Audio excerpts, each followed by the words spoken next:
Est-ce qu'on peut faire plus de bruit que ça, bien-aimés? Ne sommes pas avares en action de grâce. Ne sommes pas avares en action de grâce.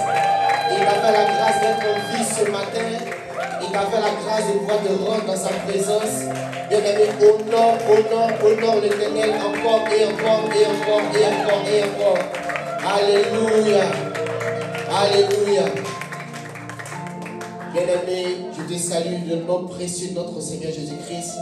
Je bénis le Seigneur pour ta vie. Tu peux t'asseoir. Que Dieu te bénisse. Alors, comme la sœur l'a dit tout à l'heure, nous sommes dans un talk show. Amen. Amen. Amen.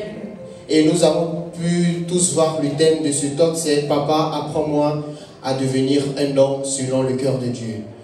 Donc, à l'occasion de la fête des Pères, le Seigneur a inspiré aux organisateurs ce talk show qui permettra pour nous, pour vous qui avons peut-être des questions, qui avons peut-être des réflexions sur certaines choses, pour certains qui sont pères ou qui sont futurs pères, qui se demandent parfois comment faire avec les enfants, comment faire dans la vie de tous les jours.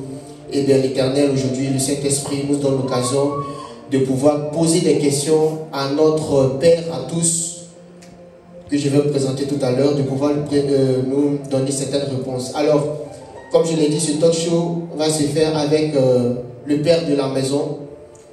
C'est le pasteur Claude Ponzi. Est-ce qu'on peut acclamer le Seigneur pour sa vie? Bien-aimé, la Bible dit honore ton père et ta mère. Il est le père de la maison. Est-ce qu'on peut honorer le père du pasteur Claude Ponzi? Alléluia.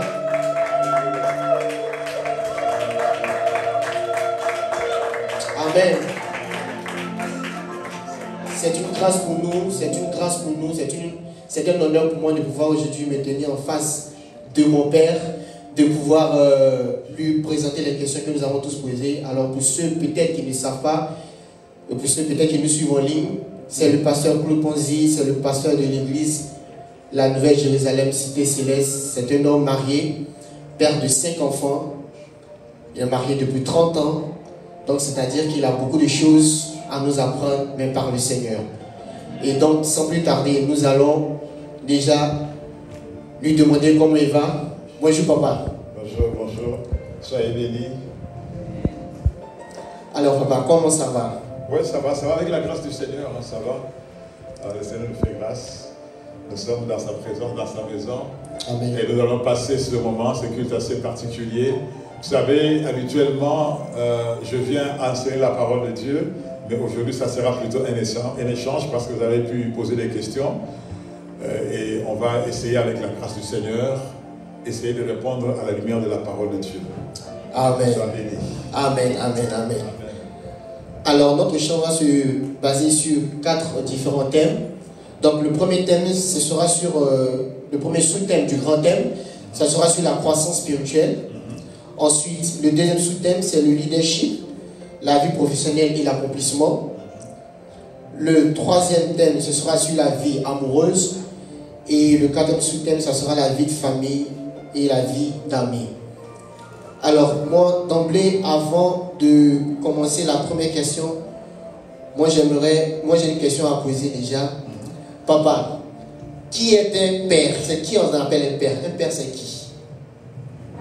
Un père, alors il y a papa et père. Très bien, donc c'est quoi la différence entre papa et père? Un papa, c'est le géniteur, celui qui donne naissance à un enfant, celui qui a donné la sémence et qui a donné naissance à un enfant. Il y a des gens qui sont des papas sans être des pères. Quand la notion de père rentre en jeu, cela fait allusion à la responsabilité. Un père, c'est celui qui prend soin, c'est celui qui encadre, c'est celui qui éduque, c'est celui qui s'occupe de ses enfants comme il se doit. Alléluia. Il n'est pas seulement un géniteur, parce qu'un papa c'est un géniteur, mais un père peut aussi être géniteur, mais au-delà de cela, il est quelqu'un qui prend soin en tant que responsable pour les enfants. C'est ainsi qu'on peut avoir un papa dans la chair qui nous a engendrés et avoir un père qui ne nous a pas engendrés biologiquement. Est-ce que tout le monde comprend ce que je veux dire? Amen. Il y a des enfants qui sont nés et les papas ne les a pas reconnus et ils ont été adoptés ou ils ont eu un père légal qui les a pris en charge. C'est celui-là qui est leur père alors qu'ils ont un papa dans le sang qui est le père, qui est le papa biologique, mais qui n'est pas le père. Vous voyez? Donc un papa, c'est vraiment au niveau biologique, c'est le géniteur, c'est lui qui a donné naissance. Un père, c'est celui qui en fait prend soin, éduque et accompagne l'enfant pendant le temps de sa vie jusqu'à ce qu'il puisse devenir autonome. C'est ainsi qu'on a différents types de pères. Il y a des pères adoptifs, il y a des pères légaux. Un papa légal, c'est une personne qui prend soin des enfants et qui est reconnu par l'État comme étant un père légal. Alors que des fois, il n'a pas une relation de sang avec ces enfants-là. Parce que le papa, qui est le géniteur, n'a pas pris de ses enfants pour les a laissés tomber. Amen. On peut aussi être un père adoptif, quelqu'un qui adopte des enfants, peut-être qui sont orphelins ou qui étaient abandonnés dans la rue, on les adopte. Et il y a même des familles qui donnent leurs enfants pour que d'autres familles puissent les adopter. Et le papa qui est là, ce n'est pas un papa, c'est un père.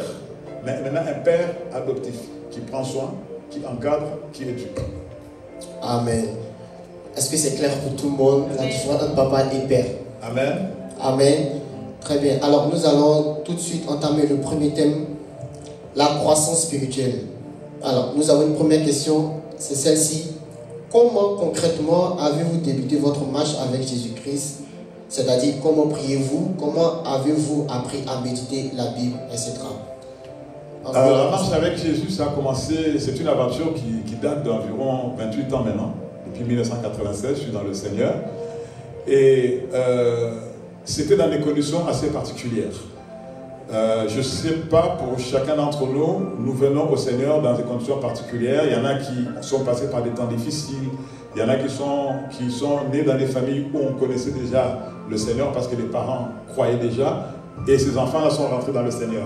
Moi, c'était assez particulier. C'était à une période, je dirais, dramatique.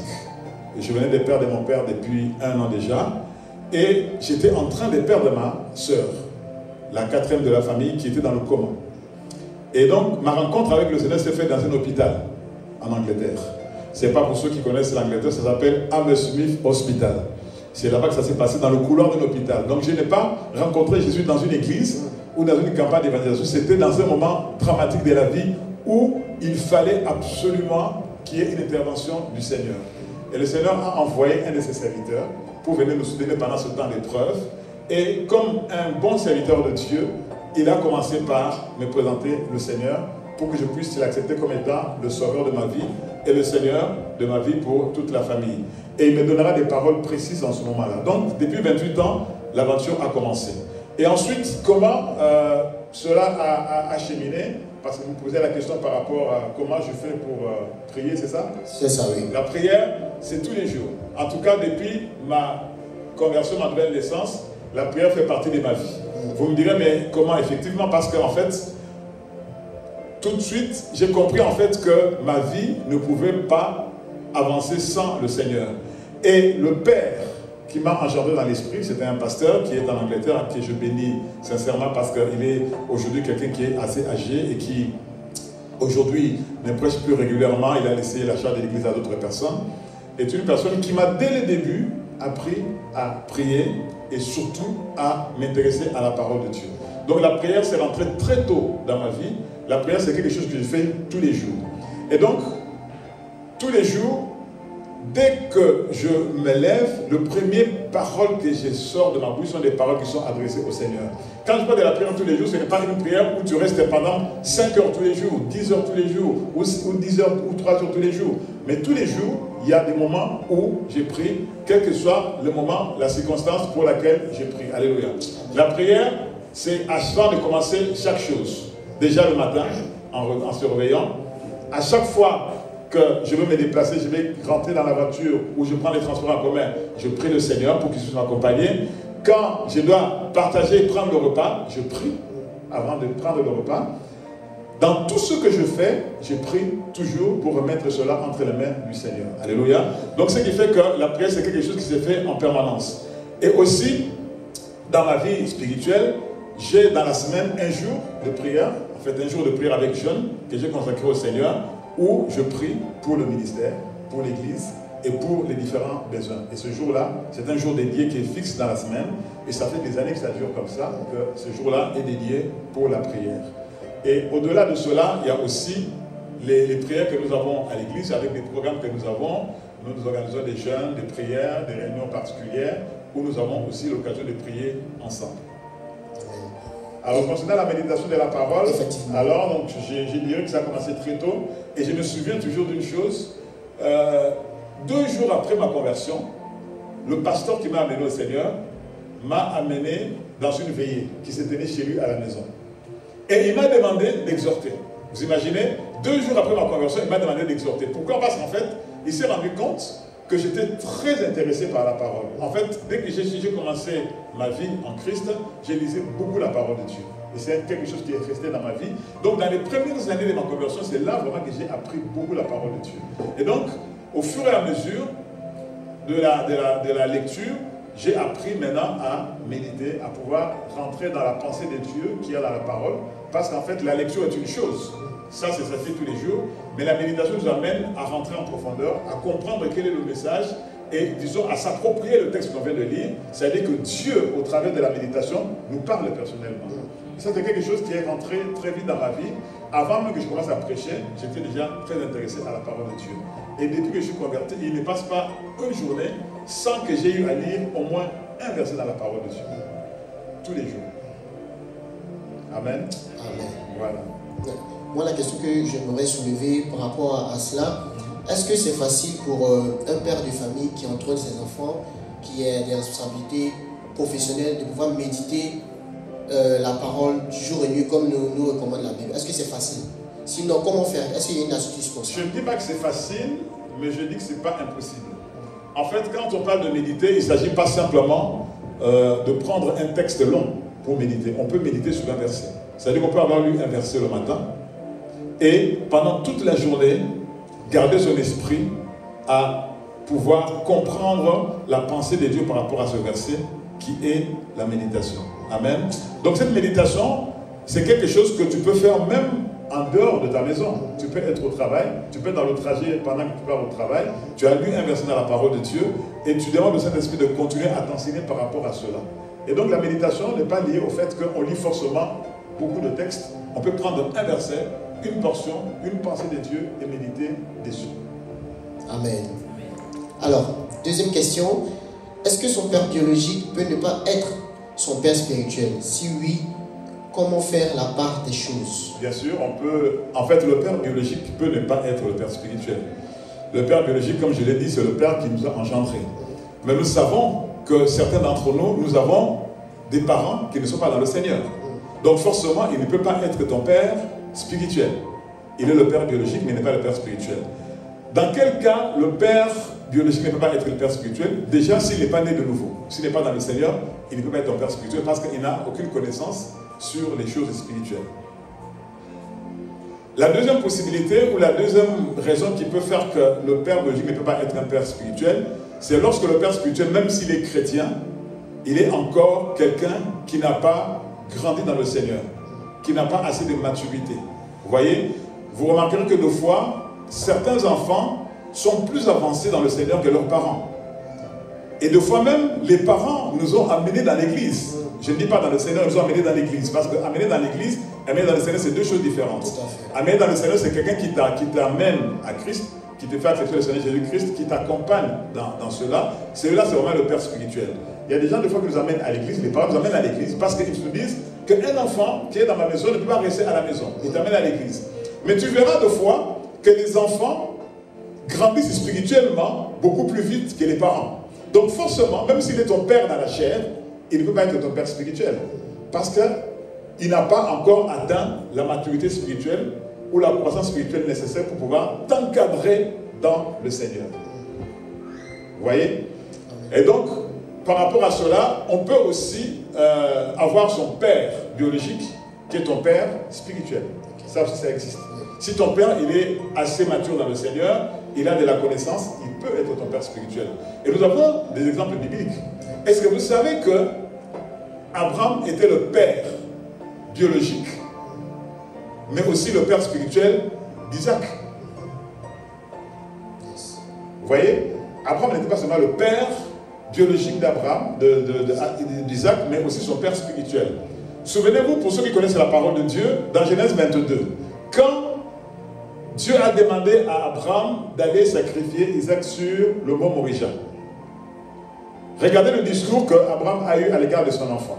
Dans Genèse 22, je crois verset 5 ou 7, je crois verset 5, Dieu dit ceci à ses serviteurs, il dit, restez ici, moi et le jeune garçon, nous allons là-bas pour faire quoi? Adorer.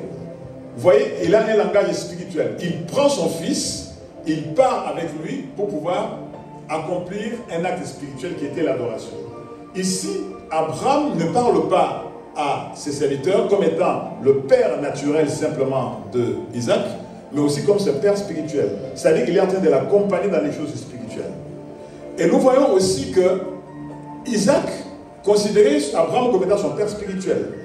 Je crois au verset 6 ou 7, il dit à Abraham son père, il dit, voici le bois, voici les produits que nous avons. Je ne sais pas si on peut lire ce texte-là, je ne sais pas si je l'ai noté, je pense.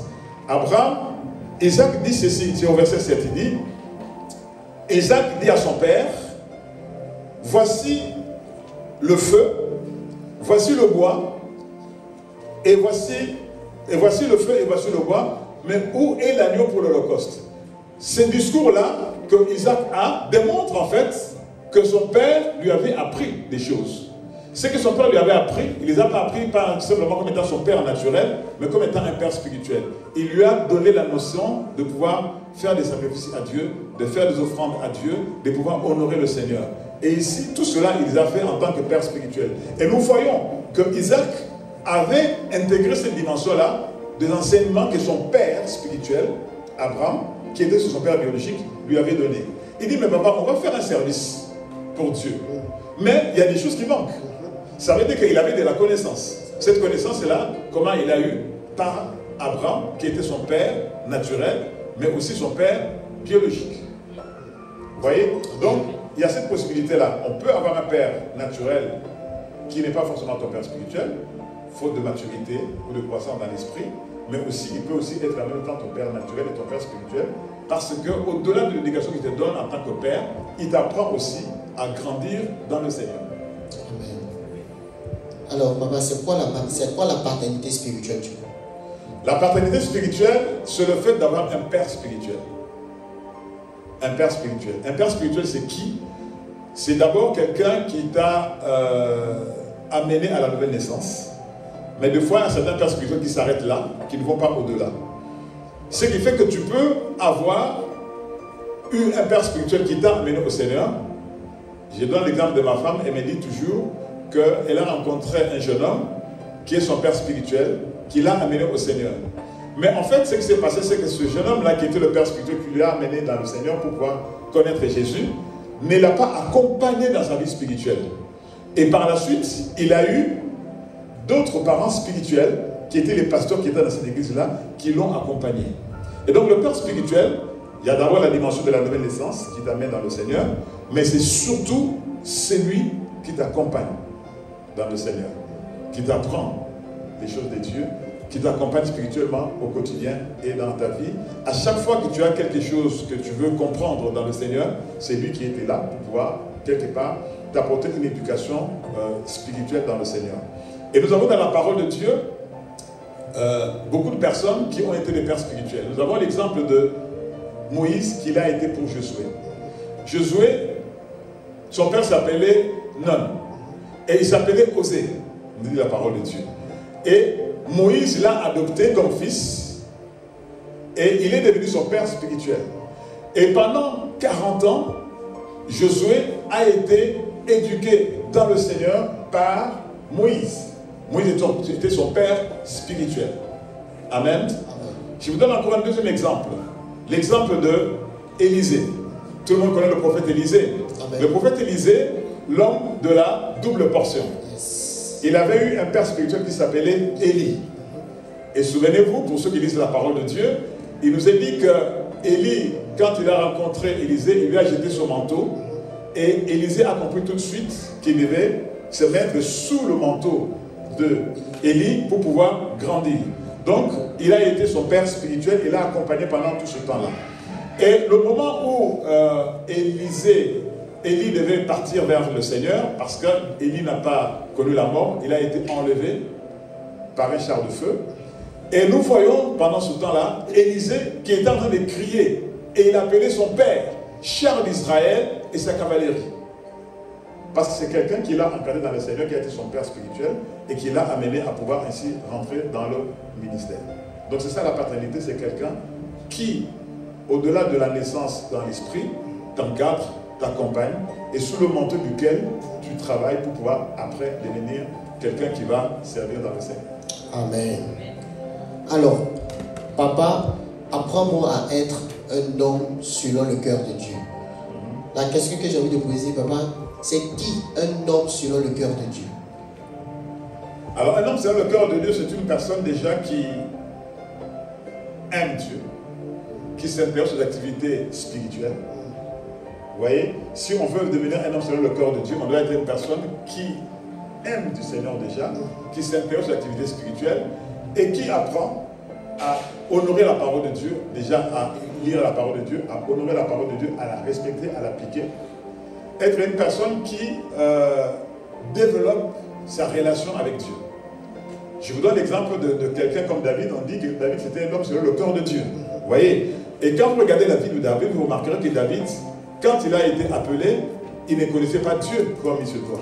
Mais au fur et à mesure de sa marche dans le Seigneur, il a appris à développer des activités spirituelles. Et nous voyons que David fait partie des grands psalmistes. En fait, dans la Bible, nous avons beaucoup de prières que David a faites, qui sont les preuves de sa marche avec Dieu. Et Dieu a dit qu'il a trouvé un homme selon son cœur, qui était David. Et nous voyons que David, dans sa vie, il a effectivement reflété cela.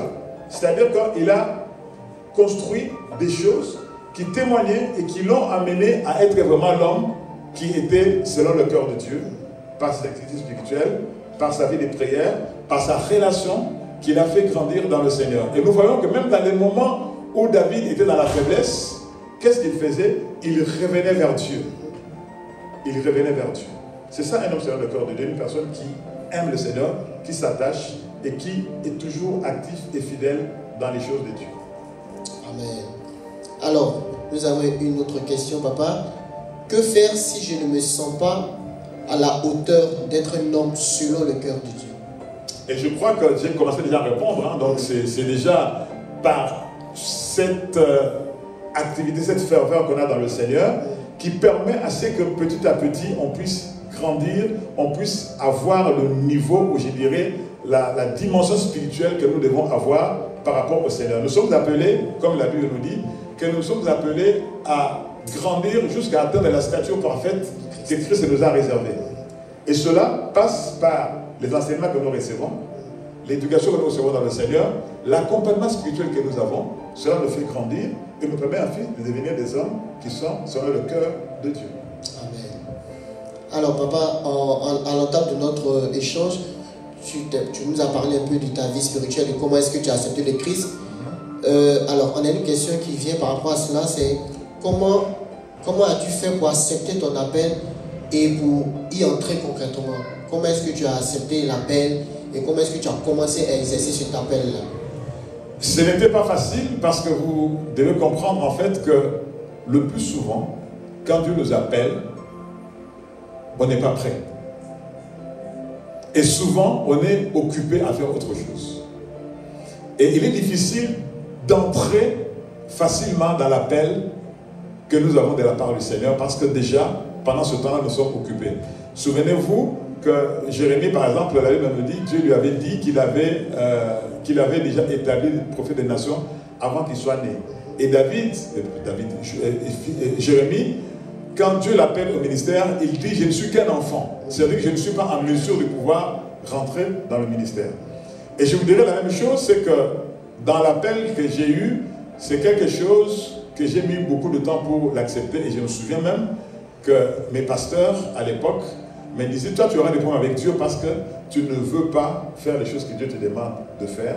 Tu ne peux pas vouloir seulement te consacrer à travailler dans le monde, alors que Dieu t'appelle à pouvoir travailler dans son champ comme étant un ministre de Dieu. Et cet appel-là a été un peu tardif parce qu'en fait, je vous ai dit que j'ai commencé dans le Seigneur il y a 28 ans, mais j'ai été consacré dans le ministère très longtemps après. J'ai commencé en 99, en 96 comme chrétien et j'ai été consacré en 2011. Et pendant environ 14 ans, j'ai lutté avec l'appel. Mais ce qui est merveilleux, c'est que j'ai eu l'accompagnement de mes parents spirituels pendant ce temps-là, jusqu'à justement avoir la consécration en 2011. Et après la consécration, je suis resté pasteur dans l'église, sous leur leadership, sous leur manteau, pendant 8 ans, avant de commencer l'œuvre que nous connaissons, qui est la NJDC en 2019. Amen.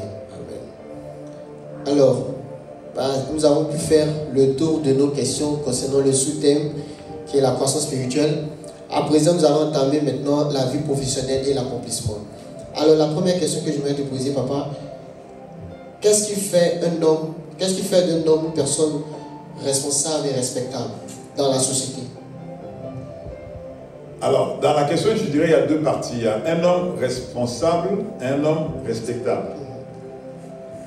Un homme responsable, c'est quelqu'un qui assume ses choix, qui sait assumer ce qu'il fait. Il est libre dans les décisions et dans les choix qu'il prend et les assume. C'est ça quelqu'un de responsable. Un homme qui est toujours en train de se trouver des excuses, de se cacher derrière certaines situations, n'est pas responsable. Un homme responsable, c'est quelqu'un qui est acteur, qui est auteur des choix qu'il fait, des décisions qu'il prend. Même si on est un jeune homme. Vous voyez, je prends l'exemple de quelqu'un qui est un jeune homme qui un jour dit que je vais arrêter mes études parce que je vais travailler. Il faut qu'il soit en mesure d'assumer cela.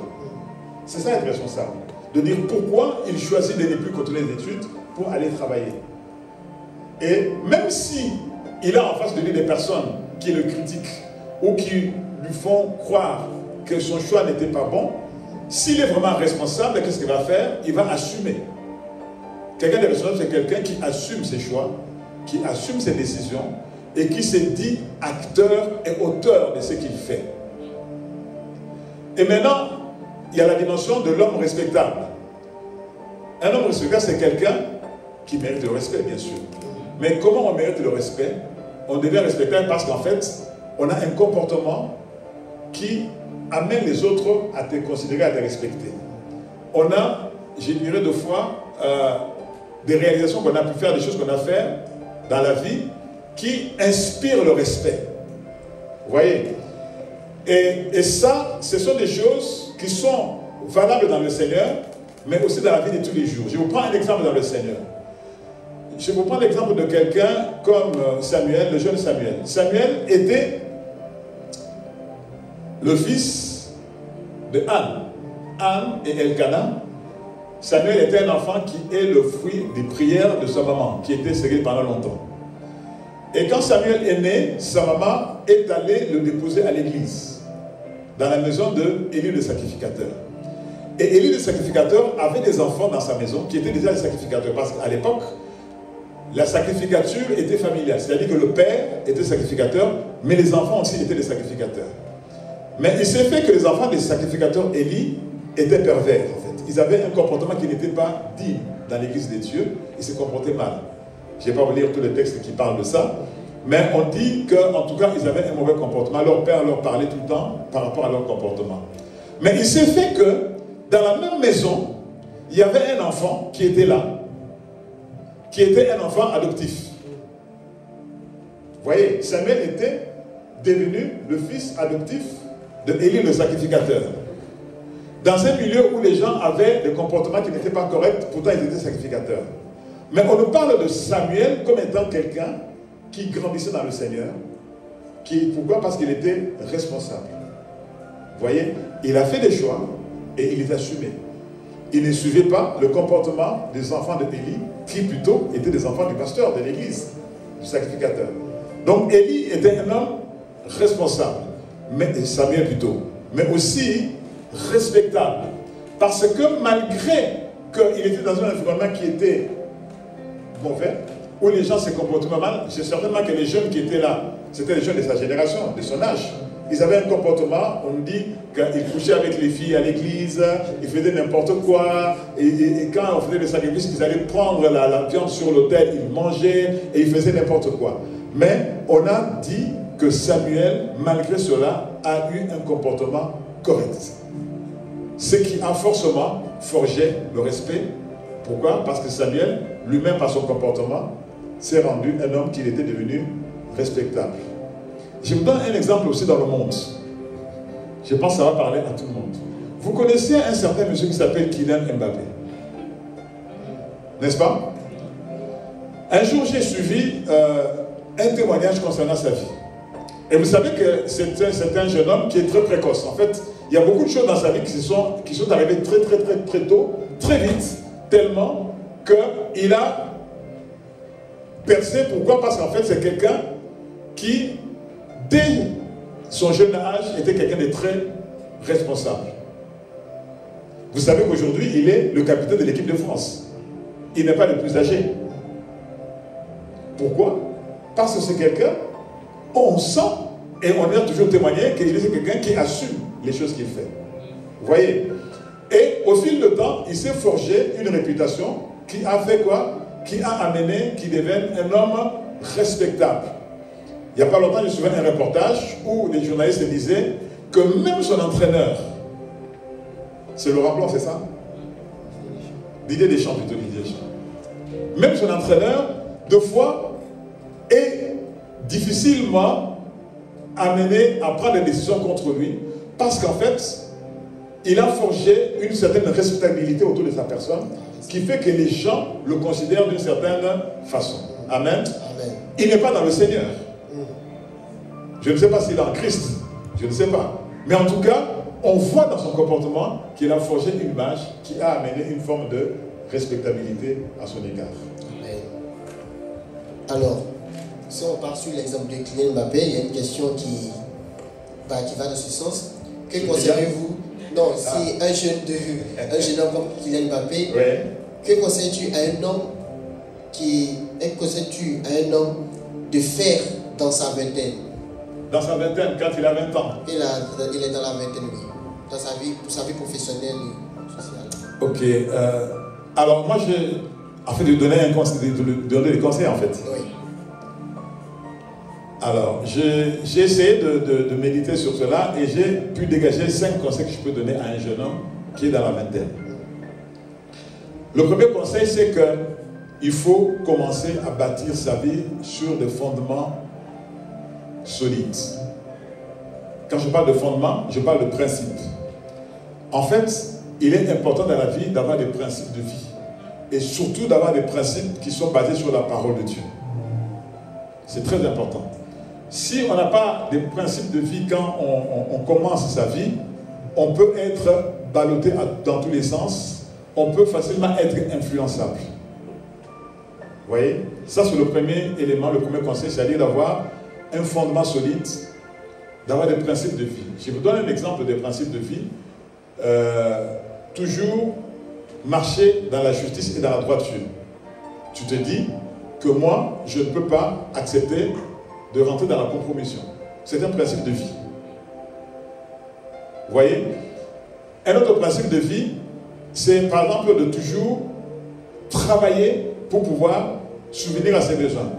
Tu te dis que moi, je ne peux jamais aller voler ou escroquer quelqu'un ou faire quoi que ce soit pour pouvoir gagner. Je dois gagner ma vie honnêtement. C'est un principe de vie. Vous voyez donc, il y a des principes qu'on peut déjà poser dans sa vie dès son jeune âge pour pouvoir, pendant la vingtaine, pour pouvoir commencer à avancer.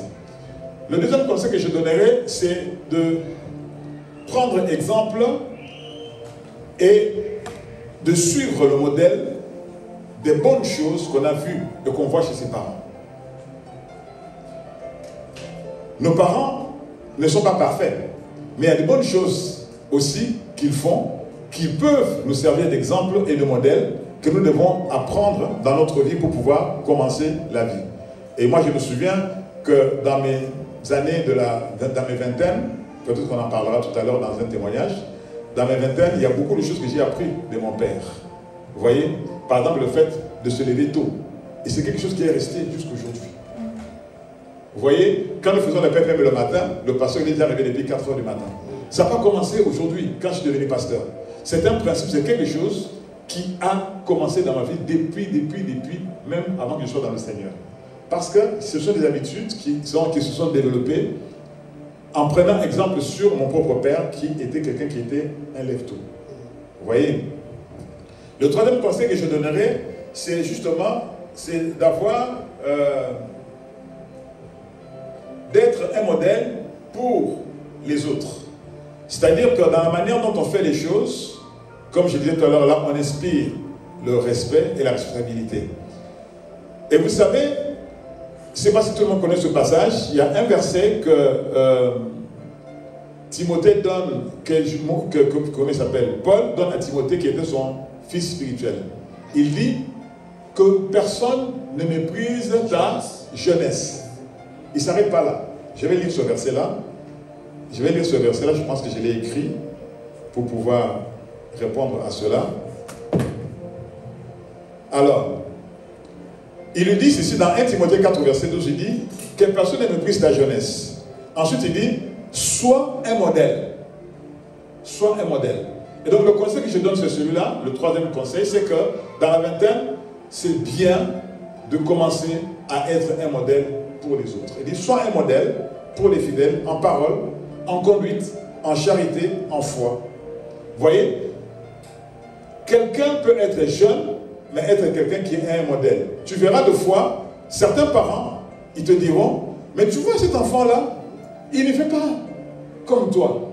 Pourquoi? Parce qu'en fait, ils considèrent que tu peux prendre exemple sur cet enfant-là, sur cette personne-là, qui peut-être est de même âge que toi, mais qui est un modèle dans sa manière, dans sa conduite, pendant qu'il est, alors qu'il est jeune. Le quatrième conseil que je donnerai, c'est en rapport avec les études, le savoir-faire et le métier. Par rapport aux études, dans la vingtaine, il faut profiter pour bien étudier et même finir ses études. Généralement, quand on a commencé les études tôt, quand on arrive dans la vingtaine, on est quasiment en train de finir une bonne partie de ses études. Parce que pour quelqu'un qui a eu son bac à... Généralement, on a le bac à quel âge? À 17 ans? À 18 ans. Ça veut dire que quand on arrive à 25 ans, on a déjà 7 années. Or, nous savons que les cycles d'études, généralement, au bout de 5 années d'études, on a déjà atteint un certain niveau d'études qui est très élevé. Une personne qui a fait 5 années d'études, déjà, il est à bac plus 5. C'est déjà beaucoup. Si quelqu'un va aller faire des études de médecine ou de droit, des fois, il faut aller jusqu'à bac plus 7. Donc, 5 ans après son bac, normalement, on doit être à un niveau élevé d'études. Et j'aimerais dire à quelqu'un que c'est dans la jeunesse qu'il faut apprendre. Il est beaucoup plus facile d'apprendre quand on est jeune que quand on est âgé. C'est pour cela, profitez de ce moment-là pour étudier au maximum, acquérir un maximum de connaissances. Mais aussi, je veux aussi aller au-delà des études. Si par exemple, on est une personne qui estime qu'on ne peut pas aller très loin dans les études, mais qu'on veut apprendre un métier, il faut le faire déjà dans la vingtaine. C'est-à-dire développer un savoir-faire qui permettra qu'après on puisse arriver à avoir un métier, à avoir une activité. Et le savoir-faire, on l'acquiert deux fois en étant un apprenti, en étant quelqu'un qui travaille avec des gens qui sont expérimentés, en étant en alternance quand on fait ses études, on acquiert une connaissance, un savoir-faire qui permettra qu'à un moment donné, on puisse arriver à faire des choses importantes.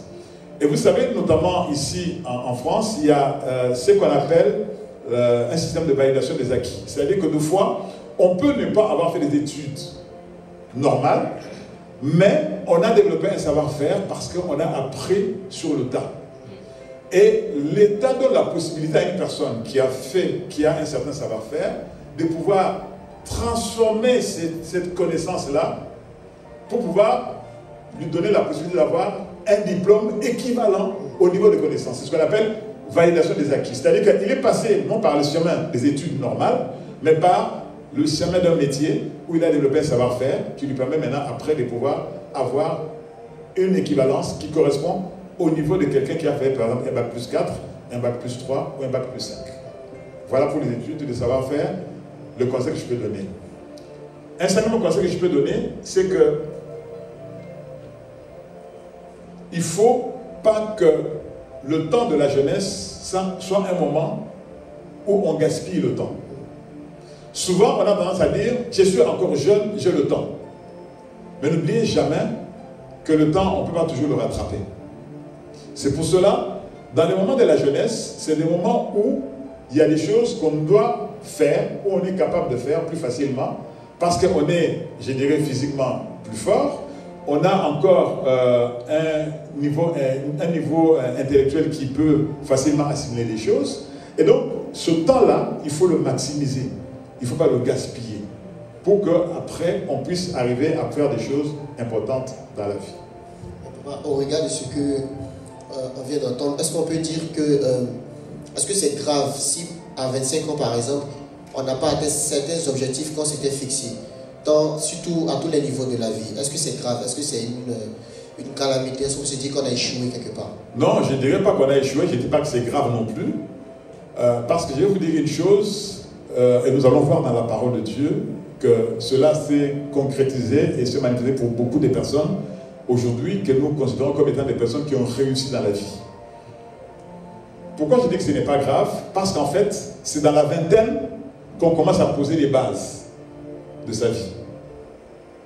C'est dans la vingtaine. Et aussi, il faut savoir que pendant ce temps-là, il ne faut pas se considérer comme étant quelqu'un qui est en retard, parce que c'est dans cet âge-là, justement, qu'on commence à bâtir. Et on ne peut pas dire quelqu'un d'accompli alors qu'il est encore en train de bâtir. Donc dans la vingtaine, il est rare de trouver des personnes qui sont déjà établies financièrement, professionnellement. Ils sont encore en train de se chercher parce qu'ils sont en train de bâtir. Donc c'est pourquoi je dis que ce n'est pas quelque chose de très grave de ne pas avoir atteint certains objectifs à 25 ans, et ce n'est pas aussi trop tard. Et surtout, il ne faut pas se comparer à d'autres personnes, de peur de développer des complexes. Ce n'est pas parce que, par exemple, quelqu'un comme Kylian Mbappé, il a réussi à l'âge de 25 ans, que tout le monde réussit à cet âge-là. Vous voyez? Donc, c'est toujours important de ne pas se comparer toujours aux gens, parce que cela peut causer des frustrations et nous amener à ne pas avancer dans la vie. Et j'aimerais vous dire une chose bien aimée, c'est que c'est à 25 ans, dans cette tranche d'âge-là, qu'on pose les bases qu'il faut dans la vie. Personnellement, j'ai quitté mes parents, curieusement, à l'âge de 25 ans. C'est à l'âge de 25 ans, j'ai quitté ma famille, j'ai quitté mes parents à l'âge de 25 ans. J'ai connu le Seigneur 7 ans après. C'est-à-dire pendant 7 ans, je n'avais pas les parents, je ne connaissais pas Jésus. Et j'ai eu une vie qui était un peu comme ça, comme ci, comme ça. Et vous savez, bien aimé, quand vous sortez de l'environnement familial, vous vous sentez un peu pousser des ailes. Et vous avez tendance à faire tout et n'importe quoi. Mais ce qui est important, comme je l'ai dit, si on a eu une base qui est bien, si on a eu de bons fondements, même si on est en dehors d'un encadrement ou d'un environnement familial, on peut toujours arriver à pouvoir s'affirmer et pouvoir s'en sortir dans la vie. Et je vous dirai une chose, et ça c'est très important, nous allons voir dans la parole de Dieu. C'est à la fin de la vingtaine que réellement on pose les premiers pas pour entrer dans sa véritable destinée. Je vous donne 3 exemples, si pas 4, des personnes qui ont démarré, dont la vie, la destinée a réellement démarré à la fin de la vingtaine, c'est-à-dire qu'après 25 ans, quand il commençait la trentaine. Joseph. Joseph, quand il s'est présenté devant Pharaon, il avait 30 ans.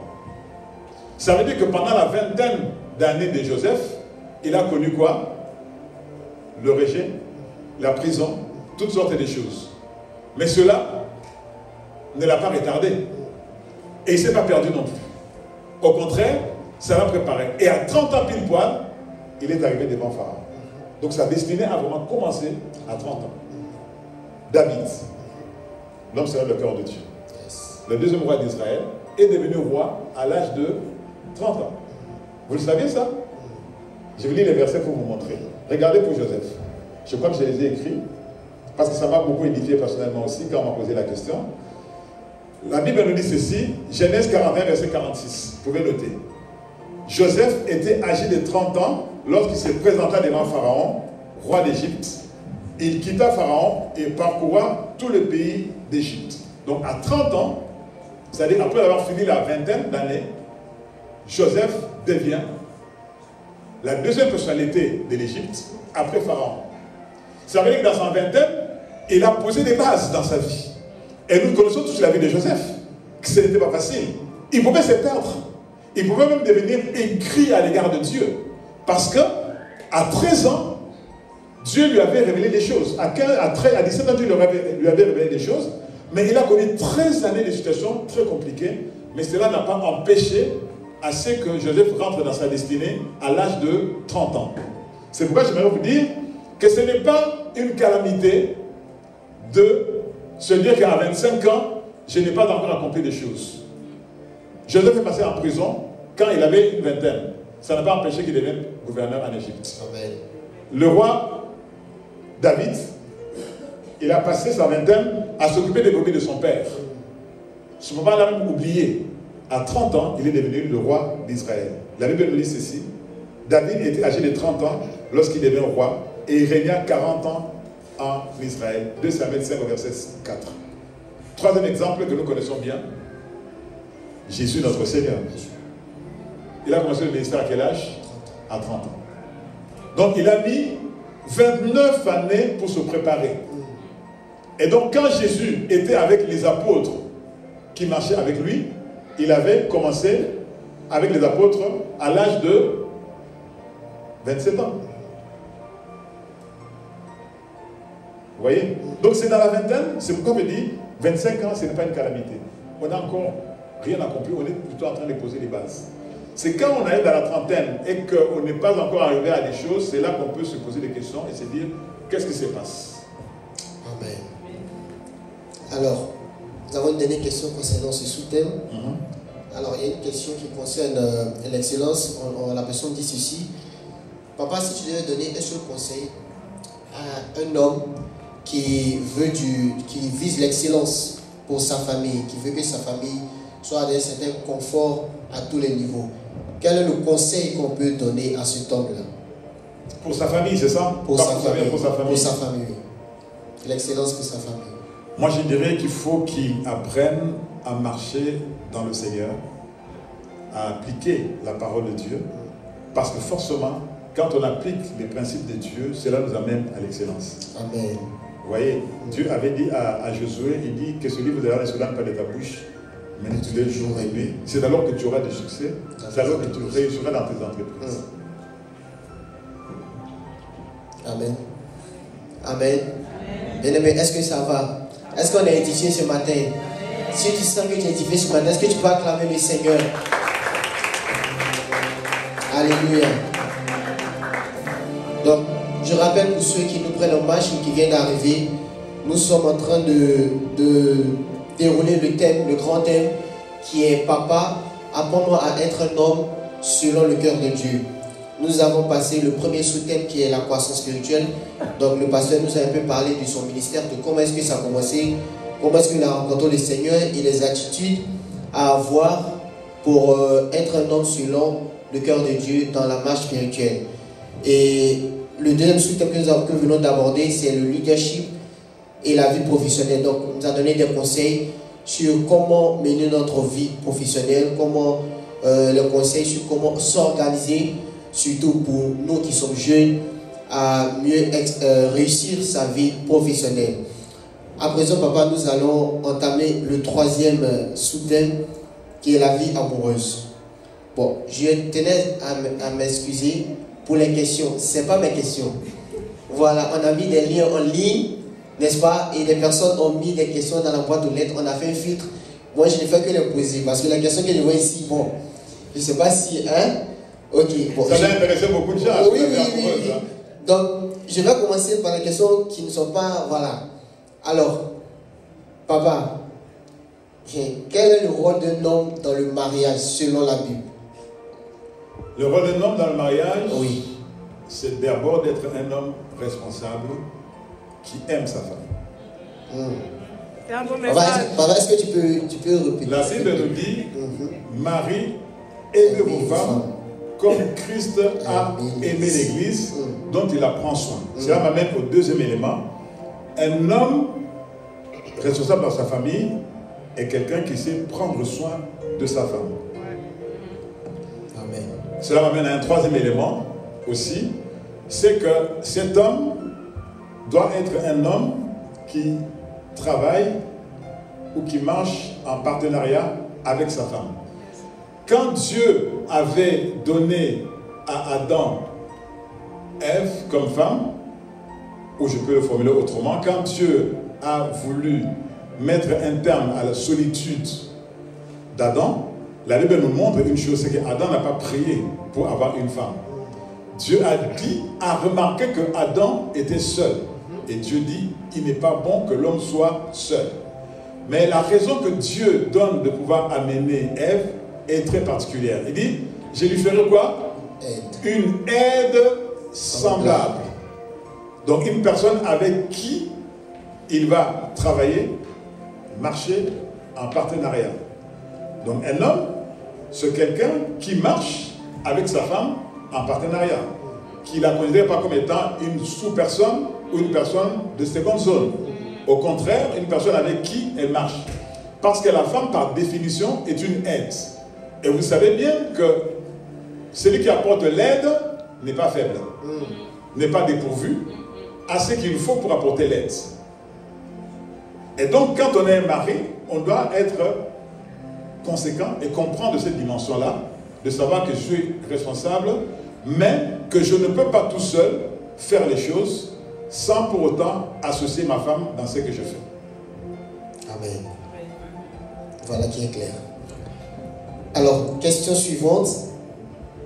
Que faire si l'on aime une sœur plus âgée que soi?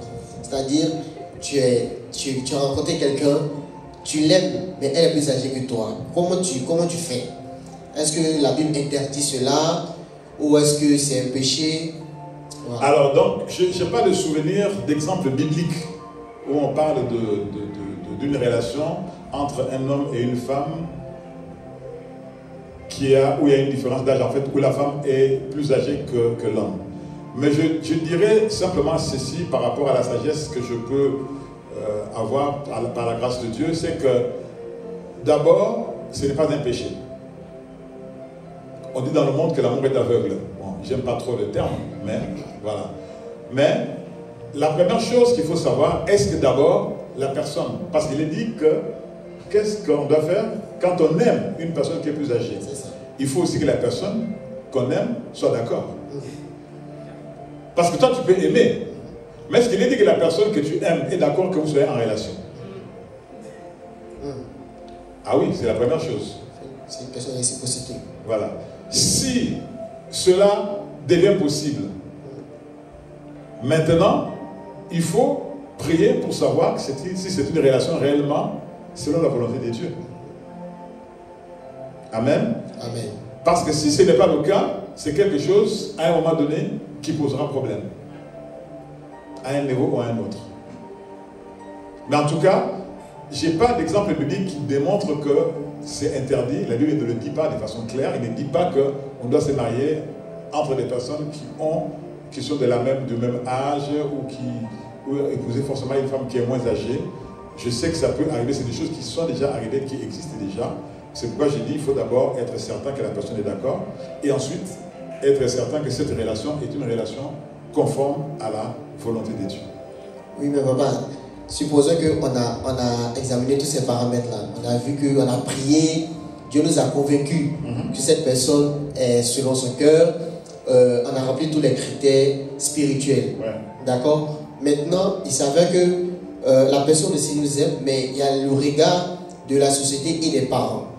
Face à cette situation, comment est-ce que l'homme doit se comporter? Est-ce qu'il doit quand même aller à l'encontre de la volonté ou du regard des autres, des parents, sachant que la Bible nous dit d'honorer nos pères et notre mère, sinon notre vie va se raccourcir au lieu d'être prolongée. Bon, il y a tous ces paramètres-là. Dans ce cas, comment on fait? On laisse tomber pour obéir aux parents, pour honorer notre père et notre mère, ou alors on y va quand même parce que Dieu est dans cette volonté? Alors moi, je dis toujours une chose, c'est que si vous comptez vous marier et que vous n'avez pas l'accord des parents, n'y allez pas. N'y allez pas. Vous savez pourquoi? Parce que la Bible nous démontre une chose. C'est quoi le mariage selon Dieu? Le mariage, c'est l'homme, le papa, qui va prendre une fille en mariage pour son fils. C'est pour cela qu'on donne la dot. Vous voyez, c'est un symbole qui démontre en fait que la famille vient prendre la fille pour pouvoir devenir l'épouse de leur fils. Et de l'autre côté, le papa donne sa fille en mariage. Et par le dot, on scelle l'accord. Si les parents ne sont pas d'accord, c'est pas bon. Pourquoi? Parce qu'en fait, quelque part, vous n'avez pas la bénédiction parentale pour aller dans le mariage. Et donc le principe de donner l'enfant, de donner sa fille en mariage n'est pas respecté. Ou le principe de prendre une femme pour son fils n'est pas respecté. Et par expérience, j'ai constaté une chose dans la société, c'est que trop souvent, quand les parents s'opposent au mariage d'un enfant et que l'enfant y va de son propre chef ou à l'encontre de la volonté des parents, souvent ça finit mal. Souvent ça finit mal. Je connais beaucoup de cas où ça s'est très mal passé. C'est pourquoi, moi j'ai dit, il vaut mieux ne pas prendre ce risque-là, d'aller à l'encontre de la volonté des parents s'ils n'ont pas donné l'accord. Parce qu'en fait, par la dot, les parents donnent leur accord en apportant la dot ou en acceptant la dot. Après, si au niveau parental, au niveau de la famille, les choses sont faites correctement et que l'accord est là, la société, je dirais quelque part, on s'en fiche. Les regards des gens, bien aimés, les gens trouveront toujours des raisons pour vous accuser de ceci, de cela. Et si vous comptez sur les regards des gens pour pouvoir faire avancer votre vie, vous risquez de passer à côté de beaucoup de choses. Amen. Autre question, alors, ça c'est une question qui est assez, voilà. Alors la personne qui dit, quel conseil donnerais-tu, papa, à ta fille qui s'est fait trahir par un homme? C'est sûr que ce n'est pas un homme selon le cœur de Dieu, on est d'accord? Pas forcément, ça dépend. Bon, alors quel conseil peut donner à ta fille qui s'est fait trahir par un homme? Le premier conseil, c'est que je lui demanderai de se laisser conseiller par le Saint-Esprit, par le Seigneur. La première chose. Le deuxième conseil, c'est qu'il faudrait qu'il arrive à être guéri de cette blessure, à pardonner et surtout à ne pas développer de l'amertume à l'égard de cette personne. C'est très important. Et le troisième conseil, je dirais, il faut prier le Seigneur pour savoir réellement si c'était la personne avec qui on devait bâtir. Parce que vous devez savoir une chose, bien aimé, c'est qu'il y a des événements qui arrivent dans la vie ou dans les relations que nous avons qui sont des signes qui nous démontrent si c'est bon ou ce n'est pas bon.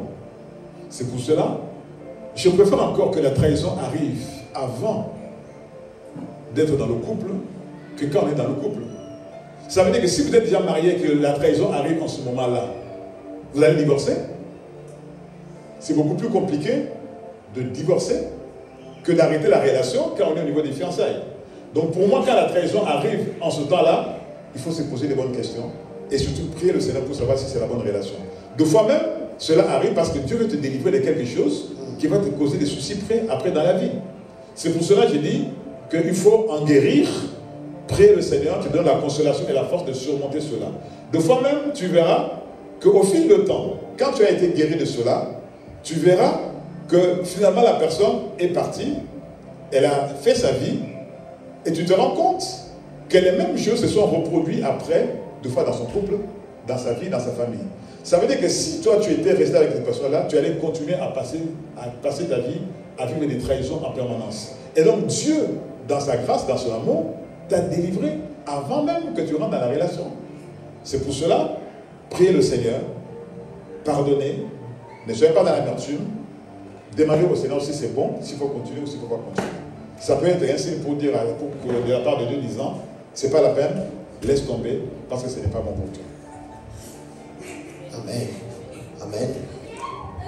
Alors, dernière question, toujours sur le thème de la vie amoureuse.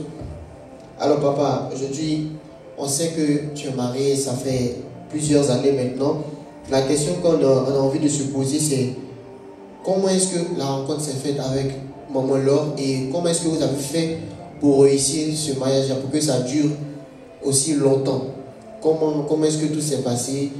Donnez-nous un peu les petits secrets pour les personnes qui veulent vraiment se marier et réussir le mariage comme le vôtre. Ça s'est passé dans l'église en tout cas. Et ça s'est passé où? À l'étude biblique. Comme quoi, il faut assister aux études bibliques, c'est important, on ne sait jamais. Il y a mariage dedans. Amen. Parce que j'ai commencé à faire des études bibliques dans l'église où j'étais depuis très très très longtemps. Et elle, comme elle aime la parole de Dieu aussi, elle venait assister aux études bibliques. Et là, petit à petit, le déclic s'est fait. À l'époque, quand on finissait l'étude biblique, on prenait le chemin ensemble pour aller à la gare. La gare, à l'époque, c'était à la Plaine Stade de France. C'était l'ancienne gare de la Plaine Stade de France qui était vers le boulevard du président Wilson. Donc, on faisait le chemin ensemble, on prenait le temps de partager, de parler. Et donc, par les échanges qu'on a eus le plus souvent, cela a permis, en fait, de pouvoir confirmer certaines choses. Vous voyez, parce que moi, j'ai pris de mon côté, elle aussi a pris de son côté, pour qu'on puisse savoir si c'est bon ou pas. Effectivement. Et je vais vous dire, bien aimé, c'est qu'on a eu seulement une année de fiançailles. Ça s'est passé très vite. Parce qu'on a eu la confirmation, c'était des dieux. Vous voyez? Et, comme je disais, on a eu à beaucoup échanger, beaucoup parler. Deux fois, on était dans les parcs publics.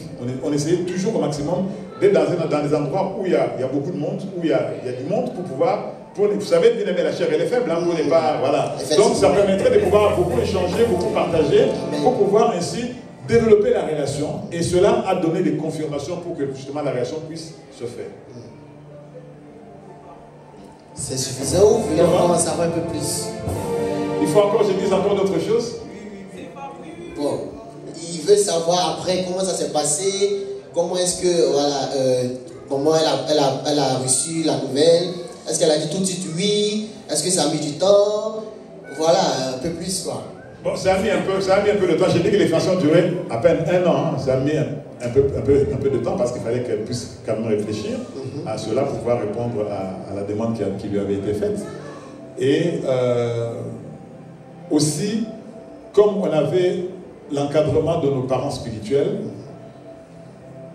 eux-mêmes aussi nous ont donné la confirmation que c'était bon parce qu'ils ont prié pour cela, pour que les choses se passent bien, parce qu'ils savaient que moi j'étais un appelé de Dieu, elle-même aussi elle était un appelé de Dieu, et que bien aimé, quand vous vous mariez avec une personne qui n'est pas dans la même dimension que vous dans le Seigneur, ça peut être un grand problème pour votre avancée spirituelle, pour votre progression dans le Seigneur. Donc ça, c'était un sujet qui n'était pas seulement le nôtre, mais qui était aussi celui de nos parents spirituels qui nous ont accompagnés dans cela et qui ont eu des confirmations pour que nous puissions justement célébrer et sceller ce mariage. Et aujourd'hui, en constant que ça dure plus de 30 ans maintenant, comment est-ce que vous avez fait? Parce que forcément, on sait bien qu'il y a forcément eu des hauts et des bas, mais comment est-ce que tu as fait, papa, pour que ça puisse tenir jusqu'à aujourd'hui? Alors, la première chose que je dirais, c'est que dans ma relation avec ma femme, je l'ai tout de suite positionnée comme étant une partenaire, quelqu'un avec qui on fait tout ensemble. Et je ne sais pas si même si à l'église vous l'avez remarqué, que je peux être en train de faire le service et veut me parler à l'oreille. Je suis en train de faire le service, je vais lui parler. C'est-à-dire que ça, c'est quelque chose qu'on a bâti dès le début. D'avoir cette complicité-là, cette capacité à pouvoir échanger en permanence. Et aussi, on a tout de suite développé une amitié. C'est-à-dire au-delà de la relation d'homme et femme, on a développé une amitié. C'est-à-dire une relation qui fait que nous partageons tout. C'est-à-dire que quand je dis tous les sujets de la vie font l'objet d'échanges, d'entretiens que nous pouvons avoir. C'est-à-dire que le seul ami que j'ai, c'est ma femme en fait. Je n'ai pas d'amis à l'extérieur. Cette amitié-là qui s'est développée a permis à ce qu'en fait, on puisse développer cette complicité. Et ça, c'est au fil de temps. C'est-à-dire que même elle, quand elle a quelque chose, elle a une nouvelle, elle a quelque chose qu'elle veut faire, elle a hâte d'en parler, qu'on puisse échanger et savoir comment on peut faire. deux fois même, il m'arrive, moi, de sortir de la maison le matin et me dit, ah, je voulais te partager quelque chose avec toi, mais comme tu es en train de partir, vas-y, je t'appelle dans la voiture, on va continuer à partager. Des fois, pendant tout le temps de trajet, on est toujours en train d'échanger, de partager, de parler des choses. Pourquoi? Parce que cette amitié-là fait qu'en fait, il n'y a pas de secret, il n'y a pas des choses qu'on ne partage pas. En fait, on ne parle pas que de Dieu. J'aimerais vous rassurer. On parle de tous les sujets de la vie. Amen. De tous les sujets. Et ça, c'est devenu comme étant des confidences que nous nous faisons mutuellement au fil du temps. Et cela a bâti la relation. Amen. Bien aimé, si on va acclamer le Seigneur. C'est très très édifiant. Franchement, moi je pense que c'est une grâce pour nous d'avoir Papa Ponzi comme notre pasteur. Papa, que Dieu te bénisse encore. Que Dieu te bénisse vraiment. Alors, nous allons passer à présent à la vie de famille. Je ne sais pas si on aura le temps de faire toutes les questions, parce qu'il y en a beaucoup. 4 questions, ok. On me fait signe qu'il faut juste 4 questions. Alors, tout de suite, on va y aller, papa. Quelles sont, selon toi, les habitudes pour être un bon père? Et comment s'y préparer à cela? Avant de commencer à faire des enfants, quelles sont les aptitudes qu'on doit avoir déjà de façon intrinsèque même pour pouvoir éduquer les enfants, parce qu'on sait qu'éduquer les enfants c'est pas facile, voilà, mais comment est-ce qu'on peut s'y prendre en fait? Être un bon père, moi j'ai dit ça commence déjà dans l'environnement familial où on est. Si on est plus âgé que certains de ses frères, il est important déjà de se développer, de se présenter comme étant, de se comporter en responsable. C'est-à-dire de fois même à être avec ses frères et ses sœurs comme étant un père. Vous voyez? Donc c'est déjà une forme d'entraînement qu'on fait. C'est-à-dire qu'en prenant soin de ses frères, comme si on était leur papa, cela nous prépare à pouvoir ainsi, quand nous serons pères de famille, à pouvoir assumer pleinement cela dans notre vie. La deuxième chose que je dirais, quelle habitude il faut développer, c'est qu'il faut grandir en sagesse. Une personne qui grandit en sagesse fera forcément des bons choix et prendra des bonnes décisions. Ça, c'est très très important.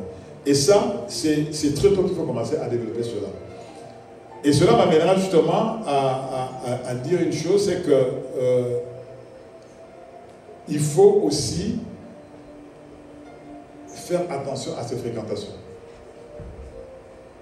Les personnes fréquentes, forcément, peuvent nous faire grandir, nous faire stagner ou nous faire régresser. Je vous lis un verset dans la parole de Dieu qui dit ceci. Il dit, celui qui fréquente les sages, il fait quoi? Il devient sage. Donc vous voyez, les fréquentations sont importantes. Quand on fréquente les personnes qui sont sages, qui sont déjà matures, qui sont responsables, forcément, on acquiert cette dimension-là de quelqu'un qui développe cela. Personnellement, j'ai un peu eu cette grâce-là, c'est que quand j'étais très jeune, j'avais toujours eu autour de moi des personnes beaucoup plus âgées. Et donc forcément, ça a aidé à pouvoir comprendre certaines choses très tôt dans la vie pour pouvoir après les appliquer dans la vie quand je suis devenu un père de famille. Donc les fréquentations, c'est très très important. La Bible nous dit, celui qui fréquente les sages devient sage. Ça, c'est très important. La quatrième chose que je voulais dire, c'est que il faut déjà commencer à bâtir une vie d'autonomie par le travail, par des projets qu'on commence déjà à concevoir et qu'on envisage de pouvoir accomplir un jour. Cela nous prépare, justement. Parce que tu vas te dire, ok, je vais devenir père de famille, mais quel est le projet que j'ai pour ce foyer, pour cette maison? Vous voyez, ça c'est très important de commencer déjà, dans sa jeunesse, à penser, à pouvoir poser, concevoir des projets qu'on va mettre en place une fois arrivé à ce niveau-là. Mais cela commence déjà tôt quand on est encore dans l'étape de quelqu'un qui n'est pas encore marié, qui n'est pas encore un père de famille. Amen. Alors, j'ai une autre question, papa. La Bible nous dit dans Proverbes chapitre 13, verset 24, je lis la version Bible français courant, qui refuse de frapper son fils ne l'aime pas. Celui qui l'aime n'hésite pas à le punir. Alors, la question qui découle de ce verset, c'est comment mettre en pratique cette parole de Dieu dans ce verset dans une société où il est presque interdit de porter main à son enfant. En fait, quand j'écoute ce verset, tu peux relire le verset, Alors, Proverbe 13, verset 24, Bible français courant, qui refuse de frapper son fils ne l'aime pas. Celui qui l'aime n'hésite pas à le punir. Alors, on parle de punition, et moi je dirais plutôt, dans ce passage, on parle de correction. Punition et correction, ce n'est pas la même chose. On punit quelqu'un parce que la personne a commis une faute. Mais une correction, c'est une façon de redresser quelqu'un, d'éduquer quelqu'un, d'amener quelqu'un à devenir meilleur, ou plutôt à se relever de ces situations ou des choses qui sont mauvaises dans sa vie.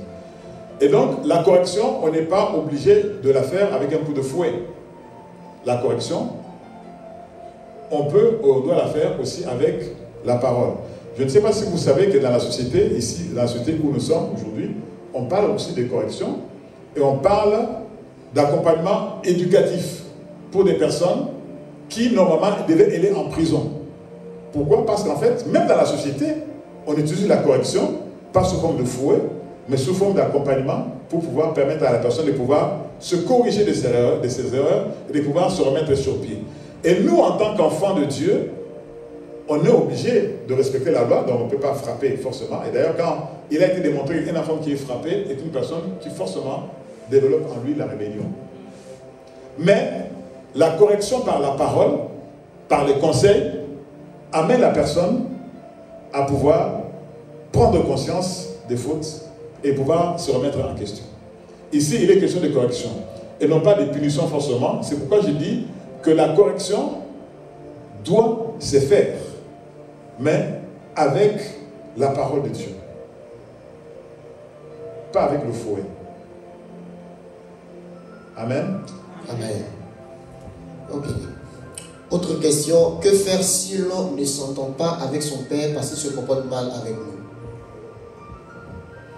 Alors la première chose que je dirais, c'est qu'il faut garder sa position de fils ou de fille.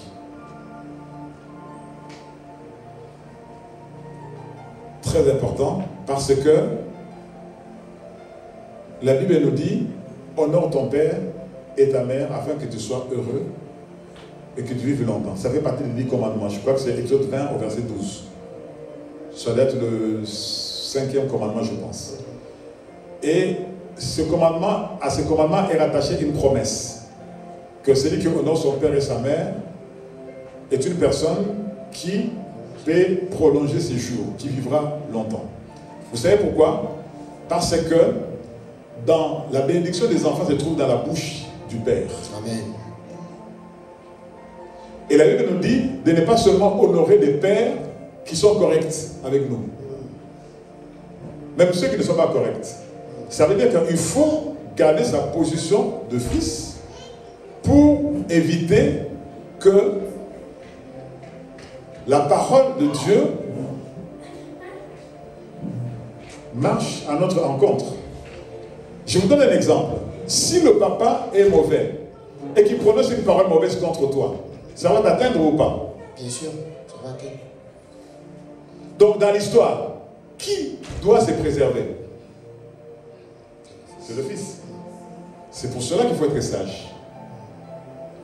Il y a une chose, il y a une sagesse que j'ai apprise de ma mère quand j'étais tout petit.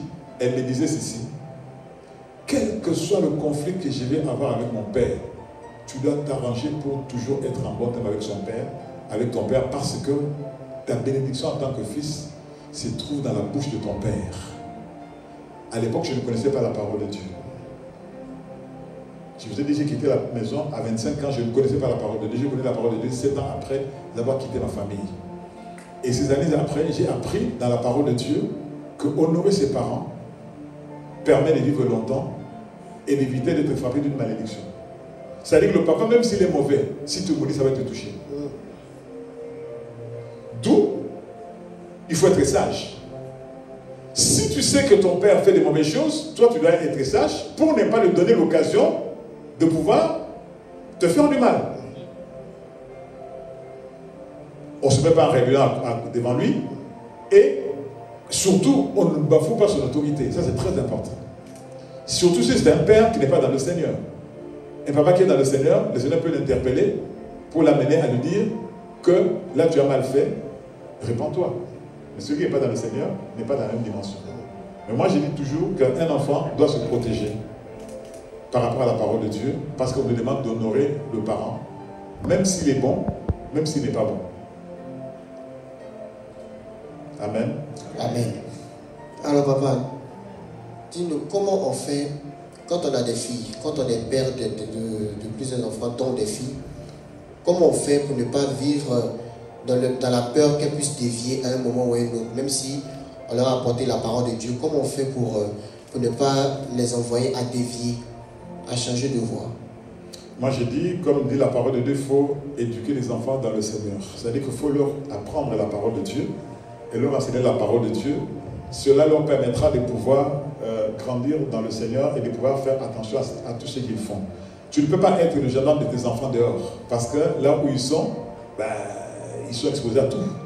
Mais tout ce qu'on peut faire en tant que parents, c'est de leur donner la parole de Dieu, de leur donner les éléments qui leur permettra, quand ils sont face à une situation, de pouvoir se rappeler, ah, ça, ce n'est pas bon, parce que je suis un enfant de Dieu, pas parce que je suis forcément le fils ou la fille de Ponzi, mais parce que je suis un enfant de Dieu, et que Dieu me voit là où je suis. Si je vais faire telle chose qui est à l'encontre de la parole de Dieu, ce n'est pas bon pour moi.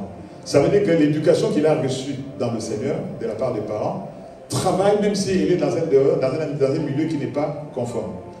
Je vais donner l'exemple de Samuel, qui était dans un milieu qui était spirituel, mais les gens étaient dans le désordre. Mais lui, il s'est préservé malgré cela, parce qu'il appliquait la parole de Dieu. C'est pour cela que nous éduquons les enfants dans le Seigneur, pour qu'ils puissent s'en servir dans leur vie partout où ils sont, tout simplement. Amen. Alors, l'heure est avancée. Nous avons une dernière question, papa. J'ai du mal à dire non et je me retrouve souvent dans des situations que je ne voulais pas juste parce que j'ai peur de décevoir les miens. Que faire, papa? Je pense que la Bible, même le Seigneur Jésus le dit, je crois dans Matthieu 5, verset 37, il dit que ton oui soit oui, que ton non soit non. En fait, il faut avoir le courage et surtout développer dans son âme la force qu'il faut pour pouvoir dire non quand les choses ne sont pas conformes à la parole de Dieu. Ça, c'est très important. Le fait de dire non n'est pas synonyme de rébellion ou de résistance envers les personnes. Mais c'est une façon aussi de se protéger des choses qui peuvent détruire sa vie ou l'amener à être dans une mauvaise position. Là, par exemple, tu dis, j'ai du mal à dire non. Mais dans la vie, on ne peut pas dire oui à tout. Le Seigneur lui dit que ton oui soit oui, que ton non soit non. Donc il y a des moments dans la vie où on n'est pas d'accord, on doit le faire savoir, et il faut que les gens sachent aussi que tu as une personnalité assez suffisante pour pouvoir dire non à certaines choses. C'est ainsi que les gens, ils ne vont pas te proposer n'importe quoi, ils ne peuvent pas venir dire n'importe quoi ou faire n'importe quoi devant toi parce qu'ils savent qu'il y a des choses pour lesquelles tu n'es pas d'accord et que tu es capable de leur dire non, je ne suis pas d'accord avec ça. Ça, c'est très important. Amen. Merci beaucoup, papa. Alors, nous sommes au terme de notre échange. Juste, papa, je vais te laisser 2-3 minutes pour nous dire, est-ce que tu as un dernier mot concernant ce thème? Être un homme selon le cœur de Dieu, c'est quoi? Et qu'est-ce que nous aujourd'hui, c'est la fête des pères, donc tous les hommes, même les mamans aussi, parce qu'il y a des mamans qui jouent le rôle de père et de mère aussi. Donc, toutes ces personnes-là, comment faire pour être un homme, du coup, selon le cœur de Dieu? Et voilà, nous te laissons la parole, papa. Moi, je dirais que être un homme selon le cœur de Dieu, c'est vraiment avoir Christ au cœur de sa vie. Vraiment avoir Christ au cœur de sa vie, déjà comme étant le Seigneur de ta vie, et le Seigneur à qui on obéit. Aussi avoir Christ comme étant le berger. C'est lui qu'on suit, qui nous ouvre le chemin, qui nous indique dans quelle direction nous pouvons aller. Il dit, mes brebis entendent ma voix et me suivent, et je leur donne la vie éternelle. C'est-à-dire que quand nous sommes dans une position où nous avons Jésus comme berger, nous ne pouvons pas nous perdre. Il nous ouvre le chemin et nous le suivons en permanence. Troisième conseil que je donnerais, c'est qu'avoir Jésus comme étant la pierre angulaire.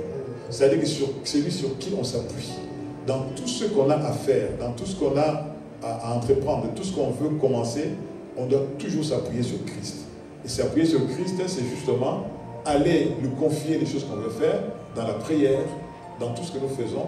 Nous disons au Seigneur, voici ce que je veux faire, voici mon projet de mariage, voici mon projet de mon voyage, voici mon projet de vie spirituelle, voici ce que je veux commencer à faire. Je veux m'appuyer sur toi. Qu'est-ce que tu me dis de faire? Dans quelle direction tu veux m'amener? Dans quoi tu veux m'amener? Qu'est-ce que tu veux que je puisse faire pour que je puisse arriver à réaliser cela? Amen. Merci beaucoup, papa. Bien-aimés, nous sommes au terme de notre échange. Nous vous bénissons. Est-ce qu'on peut acclamer le Seigneur pour la...